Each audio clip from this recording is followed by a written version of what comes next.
Well, I'm Emma Hossack, Peter, and I'm the CEO of the medical software industry in Australia. And I sit on a number of very interesting boards for our industry, including the National Cyber Executive Council and the National Aged Care Task Force, both of which are ministerial appointments and enable us to have a real voice for the industry, for all 138 tech companies which create the medical software industry in Australia. It's great to have a conversation like this where you speak all too often, which is great. But it's cool to be able to catch up at the RLDatix summit that's going on here. I saw you were up on a stage as well. But what brings you to this particular event? Well, I've always been very interested in this company, RLDatix. I kind of knew they did Riskman, but I haven't kind of thought through all of the other bits and pieces, like the migration work that they do. I mean, they're a key part of Australia's tech industry. So I was delighted when they asked me to come and have a chat about our industry, some of the big challenges we've got, which of course include privacy, they include productivity and AI. And so today, while all those things are interesting, I wanted to explore with this group too why health tech is different, why health is different, and why, for example, we aren't seen as sophisticated as banking. And the reason, there are so many reasons, but the top 5 I wanted to talk about today and just see if I got any reaction. And they're really, I guess you could say, the asynchronicity of information. So patients, unlike people going to the banks, they don't have full transparency and knowledge of absolutely how much money they're going to need, what they're going to do with it, what the interest they'll pay, what will be the cost, how long will that be, the term for their mortgage or what other financial service. They don't have that. In health, of course, you don't know when you're going to get sick, and when you do get sick, you don't know the full situation. Often your clinician doesn't either. So there's this asynchronicity, and you never know when you're going to get better or if you will get better. So that's one difference. In financial services, it's very transparent, it's very apparent. Secondly, there's the ethical issue. In banking, you can do something really foolish and you'll be allowed to do it. It might be really not good for you, but you can still do it. In health, there's this absolute fundamental do no harm. And so the doctor will do everything they can to make sure that you're aware of the risk and then either stop you or step in fact. So that's another big one. The other thing is, unlike in most transactions, and that includes aeronautical and banking and engineering, when you're dealing with people, you're dealing with a very individual case every time. So although you can do randomized clinical trials, you're never going to be able to guarantee that that will work with Peter Birch as well as Emma Hossack, because we have both got absolutely different insides and reactions, allergies, etc. So there's never that certainty that you have with static pieces of machinery and software that are not subject to foreign environments, like with aeronautic. I mean, it'd be catastrophic if there's a jet plane crash, but you can do so many simulations in exactly the same environment with no variables that you can cut the odds down to a reasonable amount. You can't do that with healthcare. So that's another really big one. And the fourth one is probably the lack of price signals in healthcare. I think that's really interesting because whatever happens, when someone falls over and has to go to hospital, you're going to do your best to make them better. That's what people do, because there's this deep fundamental sense there should be equity of access to a reasonable level for all people. You don't have price signals for that. So people will jump to, they will do things. There's also insurance, there's government, there's philanthropists. All of those things all weigh in with healthcare, which they don't obviously with banking and finance. And if I'm a consumer of a normal product like an airfare, or I'm buying engineering services or any other commercial transaction, those price signals are there. You can see very immediately, that's the cost of that activity. In health, it's quite difficult. And the final one, of course, is the absolute irreversibility, I suppose, of what happens in health compared to other industries. You can remediate with payments. You can fix things. You can fix things that have fallen down, that have been mispaid, lost, but you cannot generally remediate in all situations where there's a health issue. Yeah. Well, and that ties to, breaches of health information as well. Your bank account or your credit card gets hacked and then you lose a bunch of money. You can usually recover that money through, it's just money is money. If your health information, your genomic data, your sensitive information is released, you can't change that. Never. It's gone forever, and your sense of self has effectively gone too, because you've held that possibly tight about your sex, about your mental health. It might even be something that most people wouldn't worry about. Maybe the fact you've had cancer, you might be sensitive about it for some reason, some particular reason, religious-wise. It can actually impact you to the point where you would commit suicide. So it can be dynamic, diabolical rather, but it also means that in the future your reaction and relationships with people will be indelibly changed, because you now aren't sure who knows what about you. You've lost autonomy and control. You're no longer the person that you wanted people to see you as. And I think that's one of the most horrible things that can happen to someone. Well, I think it's clear that I love that answer, by the way, the 5 things, because often you might hear, well, I can jump on an app on my phone to send, my financial information. Why can't I do the same in healthcare? And it's great that we kind of challenge those norms in healthcare, but it's obviously quite different. I guess this is supposed to be a short conversation. We could have an hour-long conversation about this, to be fair.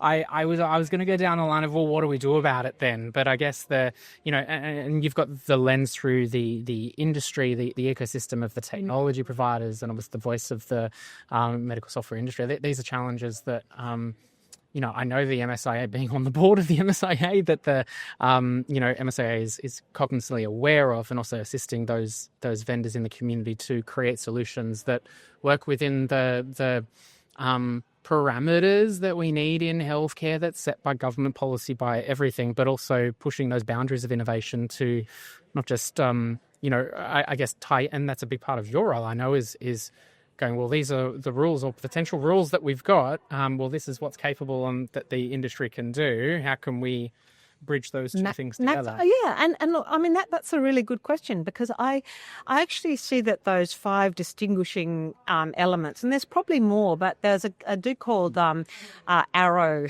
way back in about 1963 who wrote about this, because economists always look at health and go, well, this is why it doesn't respond the way other industries do. It's exceptional. It is actually special. People kind of go, oh, you would say that. But it is special for those very concrete reasons.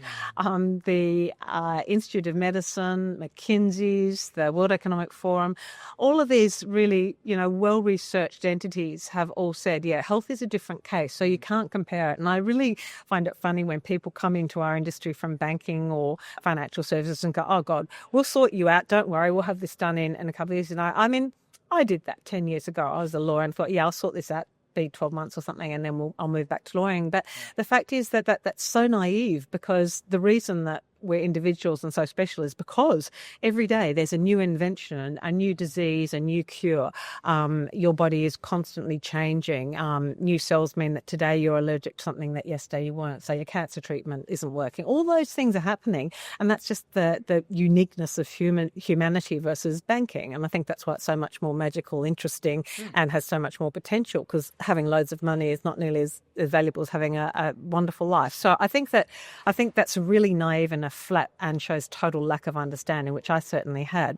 But I don't think it's an inhibitor to our industry succeeding, because as long as we recognise those things, and as long as we actually shine a light on the fact that it's only really through health software in particular, more so than the devices. I mean, they depend on software as well. So I can say software is foundational.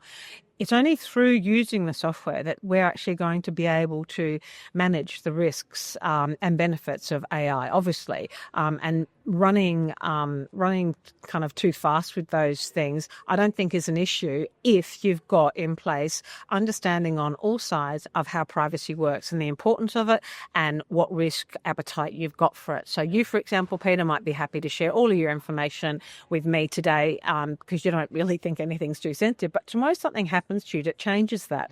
And if your family or friends found out about it, you'd be embarrassed for whatever reason. So that's that contextual side of privacy. And as long as you've got control over that, so that today you share it with me, but tomorrow you say, Emma, I'm no longer sharing this information with you and I have to stop extracting it, that's fine and that's okay. And the same thing with AI. As long as people know, all right, we're going to use it to navigate through these 2,000 images, but at the end of that, it's not going to say you're clear, you don't have a cancerous mole. It's actually going to provide a really nice distilled summary to a clinician who would never be able to afford to have that much time and luxury of looking through 2,000 images, but he'll look at those and then he'll be able to make his really deeply informed decision, a decision which he would not nearly have nearly the ability to make without the benefit of AI. So you're using, if you like, the absolute kind of creme de la creme of clinical experience and expertise, as opposed to that person having to trawl through a whole lot of records themselves directly, with which doesn't necessarily do it any better than the AI. In fact, there's been argument does it worse. So I don't think that's an issue that we're different from other industries at all, as long as we've got the right understanding, and as long as we make sure that people like the providers and the clients who are using services understand it. That's all. Yeah, that's all. Yeah. But it's having that understanding and alignment is super critical. And I know there's a lot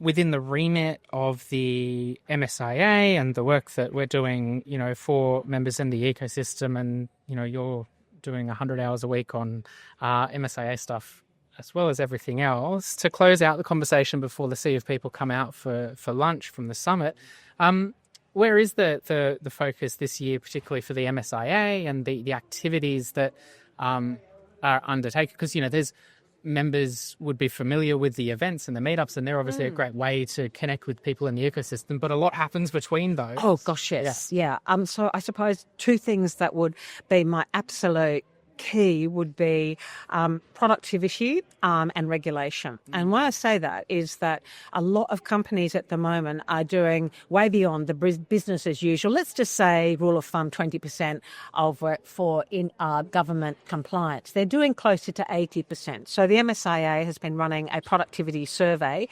whereby you advise the hours, the number of hours you are then spending on government versus your own client pipeline of work, the things that make you like really unique and exciting interview company for your clients. And then thirdly, how much that's costing you. So if you're spending 100 hours in your company a week, 20 of those are spent on government work and 80 are spent on your own pipeline. And to be clear, that's the Well, like to be clear, I think that's a super important distinction to make, because it took me a while to click onto that, because there is so much pressure on the software industry in healthcare to ensure it's compliant, and that's important, and that you need to play within the parameters of the rules that exist. But if things continually evolve, or if there is not clarity in terms of where we're going, absolutely, it makes it remarkably difficult to build a product that you can have all the cool features and all that if you're just spending time ticking boxes. And if you don't have certainty, no one is going to invest in you. So if there's not certainty of regulation and certainty that it will be regulated and then continue down that track, people aren't going to invest, number one. So you're not going to have a viable industry. Number two, with productivity, if the government is regulating for safety and for security and legal compliance, absolutely. 100% right. But the big issue we've got at the moment with the productivity is that after the success of e-prescribing, rather than it just being, okay, it's functional, it works, let's now leave it to the market to add the bells and whistles, that then the market will determine whether they can get paid extra for that or not, whether they actually invest in it or not, and maybe one of their competitors will, and it'll lift everyone up, all of the normal market forces. But instead of that, the government appears now to be using conformance as a means to get people to do work for free, which not be on their roadmap, and their clients might not want. So it's obviously unjust enrichment. It's industry innovation, and you effectively have the government dictating the architecture and design of products in the marketplace, which is never a good thing, because when they do that, we've seen with My Health Record, for example, you don't get a good return on investment. And so that's one thing.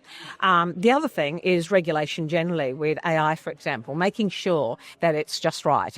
We've currently got let's see, APRA, we've got ACCC, we've got obviously ASIC, we've got over 150 different Health Act regulations, privacy, compliance issues, and we've got cyber security requirements. So we've got all this regulation, including TGA, which is software as a medical device. Now, they all work pretty well. Once you've navigated that and you've developed your product to comply with all of those, not insignificant tasks, but they have to work like that, coming from different angles, because health is the only industry that kind of touches on so many things.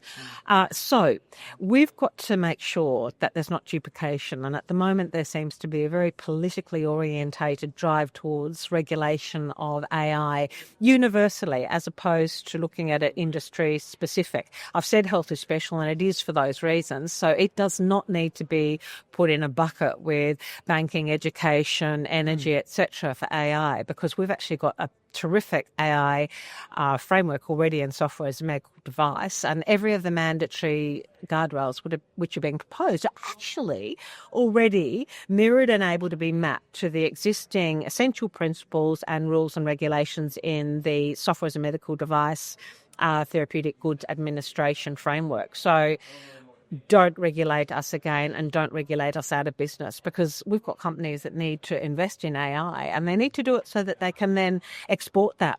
If we have another layer of regulation on top of the TGA, which, God bless them, they've harmonised with a number of countries overseas, so we've already got that done, it would destroy the market fast. People will not invest in AI in Australia, and we'll be a backwater. Yeah. Emma, it's great to have someone like you at the helm of the MSIA to be able to advocate for industry and help drive the ecosystem forward. I feel like we could chat for another 45 minutes, but we're going to have to leave it there. Thank you so much. Thanks, Peter. It was fun. Bye-bye.